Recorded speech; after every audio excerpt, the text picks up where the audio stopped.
four most important words that will come from my mouth today are very simple. Stand up, stand out.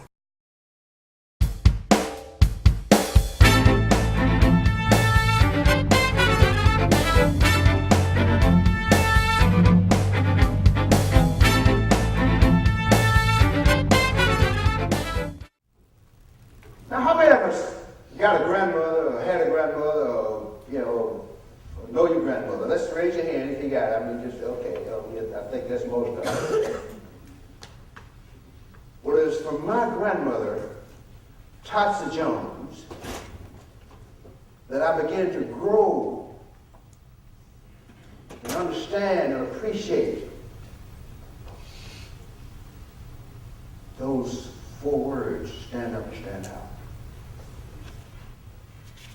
Now, Mama Tatsa was a strong, standing-out woman that stood about 6 feet tall. When I was 12 years old, going to the 9th grade, she said to me, stand out, don't blend in. She said, if you want to be successful, you can't just be like everybody else. You got to stand out. You got to stand up for what you believe in and do what you know is right. And you know what? That is why my book is titled Standing Up, Standing Out.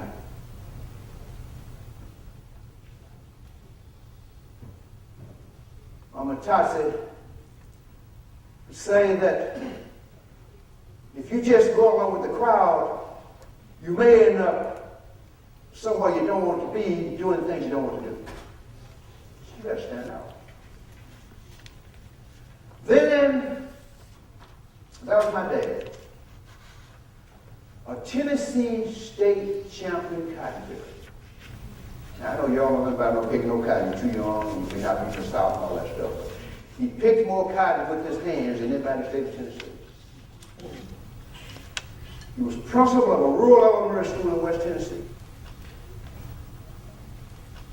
and pastor of the Community Baptist Church next door. Now, Daddy didn't just preach on Sunday. He preached anytime, anywhere. Mostly to an audience of two.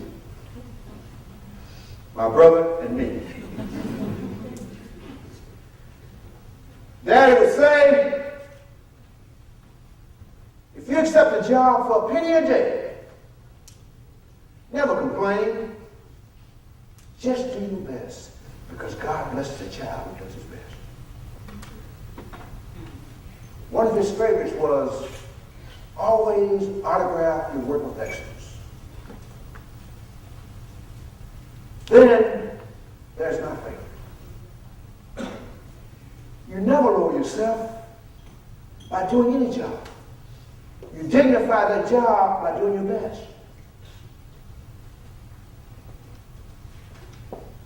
You know, I was 26 years old when I realized the impact these messages had on me. Now, Dad has said many things in many ways. However, everything he said boiled right on down to what Mama Tatsa always said. Stand out, don't blend in.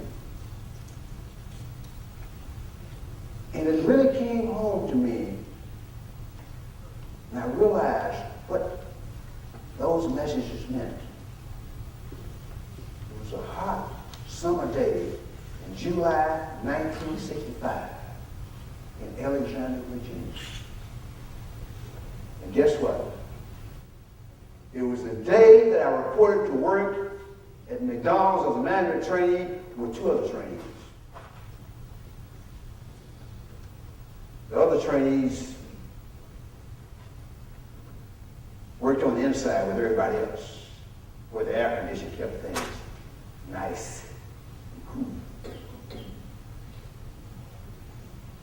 They must have thought I needed a little more sun, because I got to work on the outside where the sun kept things nice and hot. Perfect weather had I been on a beach.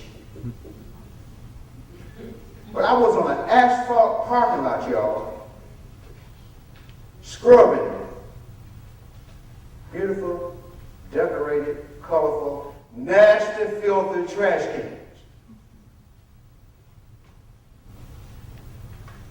And there was almost up to my armpits in soap and water, reaching, scrubbing inside, outside, top to bottom, getting those trash cans sparkling clean.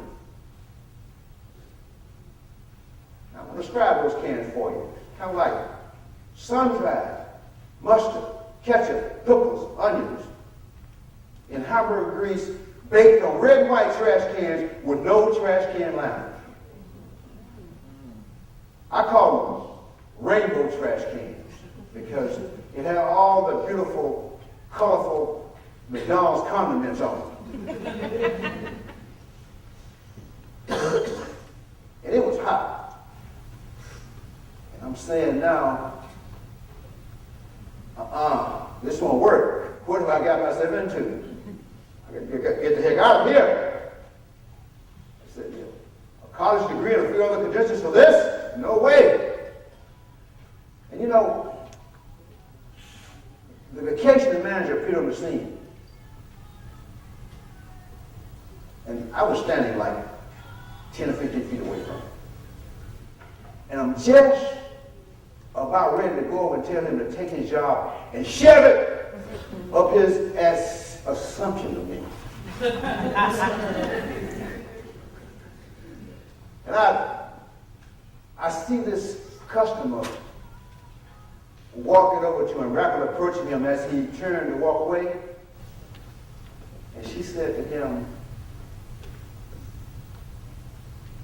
"Those are the cleanest trash cans I've ever seen. You should give that young fella a raise." And I'm going to tell you, that woman's voice was music to my ears, y'all. Oh, I thought about Daddy, knowing I was doing my best, dignifying the job, and autographing my work with excellence. And it seemed like I heard the words of Mama Thompson. Stand out. Those trash cans were standing up. And you know, in 3 months, I was a first assistant. And a few months later, I was managing a store right down the street from where I trained. In Alexander, Virginia, y'all. I was on a road, a real road. Then came sad news from Dad. And Mama Thompson. That threw me for a loop. A real loop. It was almost devastating. How I soon realized that Mama Tasha was still with me because her spirit and her words led me somewhere she never would have imagined. The first time I was going to meet up, standing out on the corporate scene in McDonald's in Chicago.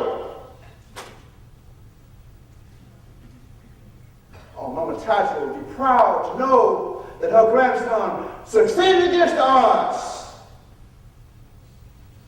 by doing his best, dignifying every job, and autographing his work with excellence.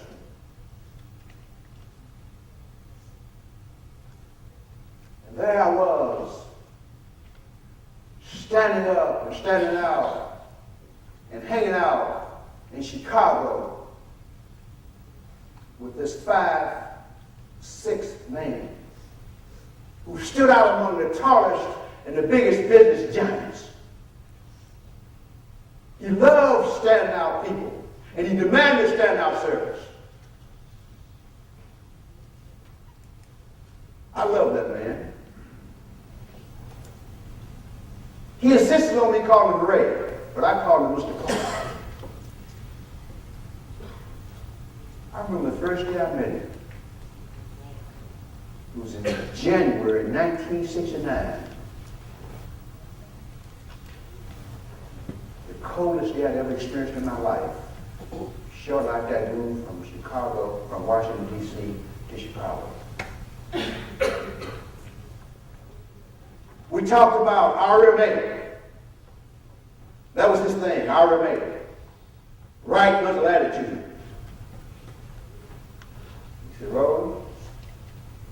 right mental attitude about something, you can do it, you can do it well, and you enjoy doing it. He said, let me tell you something. I ain't never worked a day in my life. And he kind of lost me there. I didn't know what he was talking about. I said, well, just, what do you mean you never worked? He says, when you're doing what you enjoy doing, that's not work, that's fun. And those words are permanently engraved into my mind. And I realize more today what they meant to me than ever before, because being here with you has got me reflecting on the fun I had when I was a store manager. Now, he also said this: if you don't like this McDonald business, get the hell out. That was said to me, though. I agree with him then, and I agree with him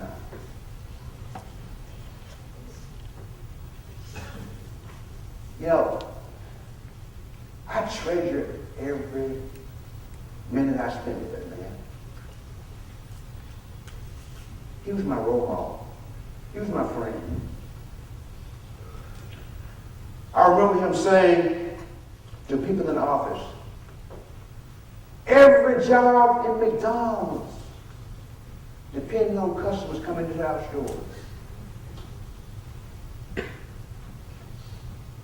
From that I realized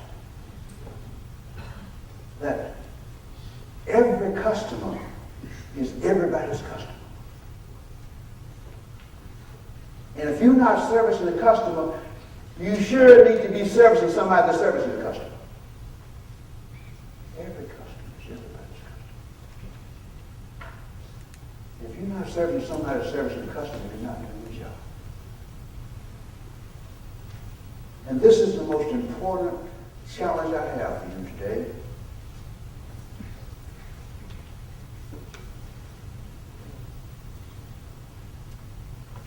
Go back to your store and look for opportunities to make your crew your customers. They're there. That's what makes working together fun. That's what makes a great leader. That's what makes standout store. That's what makes standout service.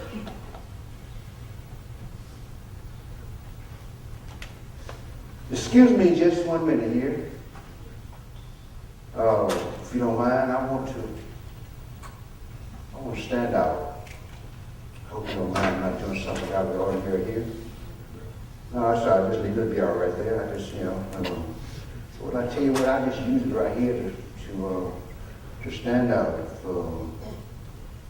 Let's do it that way. Now, if I break my neck, y'all come get this old 69-year-old man, okay? Oh, let's see, here can I do this? I want to show you that I'm serious about this standing up and standing out thing here. Oh, okay, now I'm up here. Okay, go ahead.